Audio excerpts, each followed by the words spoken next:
कई बार भगवान हमारे रिश्ते खुद तोड़ देता है ताकि कोई हमारी जिंदगी खराब ना कर सके। दुनिया में सबसे खुश वही लोग हैं जो ये जान चुके हैं कि दूसरों से किसी भी तरह की उम्मीद करना बेकार है। जिंदगी में थोड़ा दुख भी जरूरी है। हमेशा सुख ही मिलता रहेगा तो आप कभी जिंदगी में आगे नहीं बढ़ पाओगे। ये गलत सोच है इंसानों की कि एक अकेला इंसान क्या कर सकता है।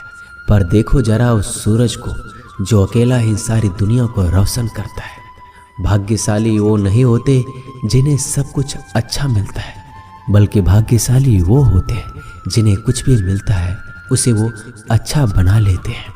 गीता में लिखा है, जब इंसान की ज़रूरत बदल जाती है तब उसके बात करने का तरीका भी बदल जाता है। फायदा सबसे गिरी हुई चीज़ है, लोग उठाते ही रहते हैं। हारता वो है जो शिकायत बार बार करता है और जीतता वो है जो कोशिश 1000 बार करता है। जिस इंसान को हम बेहद प्यार करते हैं वही इंसान हमारा सबसे ज़्यादा फायदा उठाता है, क्योंकि वो इंसान जानता है कि हमारी कमजोरी क्या है। इतने समझदार बनो कि किसी को माफ़ कर दो, लेकिन इतने बेवकूफ़ मत बनो कि धोखा देने वाले पर दोबारा विश्वास कर बैठो। उम्मीद मत छोड़ना, कल का दिन आज से बेहतर होगा। जिंदगी में उस लेवल तक पहुंच जाओ कि लोग आपको खोकर पछताए। जीवन में कभी भी किसी से अपनी तुलना मत कीजिए। आप जैसे हो सर्वश्रेष्ठ हो, क्योंकि ईश्वर की हर एक रचना सर्वोत्तम होती है। खुद को किसी से कम समझना ईश्वर की रचना का अपमान है। इंसान का मन ही उसका सबसे बड़ा दुश्मन और उसका सबसे बड़ा दोस्त होता है। यदि मन आपसे जीतता है तो आपका दुश्मन बन जाता है, और यदि आप मन से जीतते हो तो आपका सच्चा दोस्त बन जाता है। यदि कोई आपको नज़रअंदाज करे तो बुरा मत मानना, क्योंकि लोग अक्सर अपनी हैसियत के हिसाब से चीज़ों को नज़रअंदाज करते हैं। उन लोगों के पीछे कभी मत भागना जिन लोगों को आपकी कोई परवाह नहीं। श्री कृष्ण कहते हैं, गलती हर इंसान से होती है, लेकिन गलतियां सुधारता वही इंसान है जो दिल का साफ होता है और रिश्तों को खोना नहीं चाहता। जिंदगी का सबसे बड़ा थप्पड़ किसी से की गई उम्मीद मारती है। कभी कभी इंसान ना टूटता है ना बिखरता है, बस हार जाता है, कभी खुद से तो कभी किस्मत से तो कभी अपनों से। हर जिंदगी में खुद को समय जरूर दें, क्योंकि पहली जरूरत आप खुद हैं। याद रखना कि जरूरत से ज़्यादा अच्छे बनोगे तो ज़रूरत से ज़्यादा इस्तेमाल किए जाओगे। रिश्ते चाहे कितने भी बुरे हो उन्हें कभी मत तोड़ना, क्योंकि गंदा पानी प्यास बुझाने के काम नहीं आता, पर आग बुझाने के काम जरूर आता है। जमाना जब भी मुश्किलों में डाल देता है तो परमात्मा हजारों रास्ते निकाल ही देता है। विश्वास करने वाले से ज़्यादा बेवकूफ़ विश्वास को तोड़ने वाला होता है, क्योंकि वह सिर्फ एक छोटे से स्वार्थ के लिए एक अच्छे इंसान को खो देता है। भलाई करते रहो पानी की तरह, बुराई खुद ही किनारे लग जाएगी कचरे की तरह। जब कोई समझे नहीं तो उसे समझाने की ज़रूरत ही क्या है। जब कोई माने नहीं तो उसे बताने की ज़रूरत ही क्या है। सच्चे दिल से किसी ज़रूरतमंद की मदद करके तो देखो। अगर दिल को सुकून ना मिले तो कहना, जिसे जाना है उसे जाने दो। अगर वो आज रुक भी गया तो कल चला जाएगा। इंसान को इंसान से दूर कर देने वाली सबसे पहली चीज जुबान है और दूसरी चीज पैसा है। जिन्हें सपना देखना अच्छा लगता है उनकी रात छोटी पड़ जाती है, और जिन्हें सपने पूरा करना अच्छा लगता है उनके दिन छोटे पड़ जाते हैं। किसी की आदत देखनी है तो उसे इज्जत, और किसी की अगर फितरत देखनी है तो उसे आज़ादी दो। हर इंसान में कोई ना कोई प्रतिभा जरूर होती है, पर लोग अक्सर इसे दूसरे जैसा बनने में नष्ट कर देते हैं। महंगे इतने भी मत बनो कि लोग तुम्हें बुला ना सके, और सस्ते इतने भी मत बनो कि लोग तुम्हें नचाते ही रहे। खामोशियाँ कभी बेजुबान नहीं होती। कुछ दर्द ऐसे होते हैं जो आवाज़ तक छीन लेते हैं। आजकल के लोग आपकी एक गलती के पीछे आपकी सारी अच्छाइयाँ भूल जाते हैं।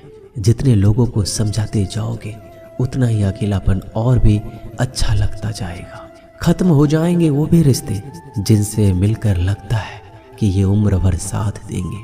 श्री कृष्ण कहते हैं, अहंकार किसी भी चीज का हो सर्वनाश करके ही छोड़ता है। खाली वक्त में तो हर कोई बात कर लेता है, प्यार तो तब होता है जब कोई आपसे बात करने के लिए आपका अपना सारा वक्त खाली कर दे। सब कुछ ठीक करने का इंतजार करोगे तो बैठे ही रह जाओगे। आप हिम्मत करो, खुद उठो, अपनी जिंदगी में सब कुछ ठीक कर दो। लोग पहचानना ही भूल जाए, इससे पहले अपनी पहचान बना लेनी चाहिए। एक बार एक राजा ने भगवान श्री कृष्ण का मंदिर बनवाया और उसमें मूर्ति की पूजा करने के लिए एक पंडित को रखा। हर रोज अपनी मंत्री से कहकर मंदिर में एक माला भिजवाता था और पंडित जी को वो माला श्री कृष्ण को चढ़ाना होता था। उसके बाद राजा जब दर्शन के लिए आता था तो पुजारी वो माला भगवान की मूर्ति के ऊपर से निकालकर राजा के गले में पहना देता। कई सालों तक ऐसा चलता रहा। पंडित जी अब बूढ़े हो चुके थे। एक दिन राजा की तबीयत खराब हो गई। उसने अपने सेवक को कहा कि तुम जाकर पंडित जी को माला दे आओ और उनसे कहो कि आज मेरी तबीयत खराब है, मैं आज मंदिर नहीं आ सकता, तो प्रतीक्षा ना करें। फिर राजा का सेवक वो माला लेकर पुजारी के पास गया और पूरी बात बता दी। पुजारी जी ने वो माला मूर्ति को चढ़ाई और सोचने लगे, इतने सालों से ये परंपरा चली आ रही है, लेकिन मैंने कभी भगवान का माला उतार कर खुद नहीं पहनी। शायद आज भगवान की यही इच्छा है कि ये माला मैं पहनूं, इसलिए भगवान ने आज राजा को नहीं भेजा। इसलिए आज अच्छा मौका है, ये माला मैं निकाल कर खुद पहन लेता हूँ। फिर उस पंडित ने भगवान की मूर्ति से माला निकालकर खुद पहन ली। इसी बीच राजा का सेवक दौड़ के पंडित के पास आया और पंडित जी को कहने लगा कि राजा जी को ठीक नहीं लग रहा है, उनकी तबीयत और बिगड़ गई है, इसलिए अब वो प्रभु के दर्शन करना चाहते हैं। वो आ रहे हैं, उनकी सवारी जल्दी अभी मंदिर में आएगी। उन्हें लगा कि ये परंपरा कहीं टूट ना जाए, इसलिए वो आज भी मंदिर में आ रहे हैं। जब पंडित जी को इस बात का पता चला तो उन्होंने फटाफट माला अपने गले से उतारी और जाकर फिर से भगवान की मूर्ति को चढ़ा दी। फिर कुछ देर बाद राजा वहां आए और रोज की तरह पंडित जी ने भगवान के ऊपर से माला निकाली और राजा को पहना दी। अब राजा ने उस माला को देखा तो उस माला में एक सफेद बाल नजर आया। राजा ये समझ गया कि ये बाल पंडित का है। राजा ने पुजारी से पूछा, क्या ये माला आपने पहनी थी? इसमें सफेद बाल कहाँ से आया? यह सुनकर पुजारी जी घबरा गए। उन्हें लगा अगर मैं सत्य बता दूं तो राजा मुझे दंड देंगे, इसलिए वह पुजारी ने कहा, यह बाल तो श्री कृष्ण का है। राजा को सुनकर बहुत ही गुस्सा आया। उसने कहा, तुम झूठ बोल रहे हो, भगवान के बाल सफेद कब से होने लगे? राजा ने कहा, मैं फिर कल आऊंगा और श्रृंगार के समय देखूंगा कि उनके बाल सफेद हैं या काले। अगर बाल काले निकले और सफेद नहीं निकले तो आपको कल ही मृत्यु दंड दिया जाएगा, क्योंकि आपने मुझसे झूठ बोला है। राजा ये कहकर वहां से चला गया। इधर पुजारी भगवान के चरणों में गिरकर रोने लगे कि हे प्रभु, मुझे माफ कर दीजिए, मैं लोभ में आ गया था, मुझे लगा मुझे ये माला पहन लेनी चाहिए, मुझे बचा लीजिए, नहीं तो कल राजा मुझे मार देगा। तो पुजारी पूरी रात भगवान के चरणों में गिरकर रोने लगा, विनती करने लगा कि प्रभु मुझे बचा लीजिए। अगली सुबह राजा मंदिर पहुंचा। राजा ने भगवान की मूर्ति के ऊपर से मुकुट निकाला और उनके बाल देखे। राजा चौंक गया क्योंकि भगवान की मूर्ति के ऊपर सफेद बाल थे। राजा ने सोचा ये पुजारी की कोई चाल है, इसने मौत की सजा से बचने के लिए भगवान के बाल सफेद कर दिए हैं। राजा यह बाल असली या नकली इसकी जांच करने के लिए बाल तोड़ने लगा। जैसे राजा ने कुछ बाल तोड़े तो मूर्ति में से खून की धारा बहने लगी।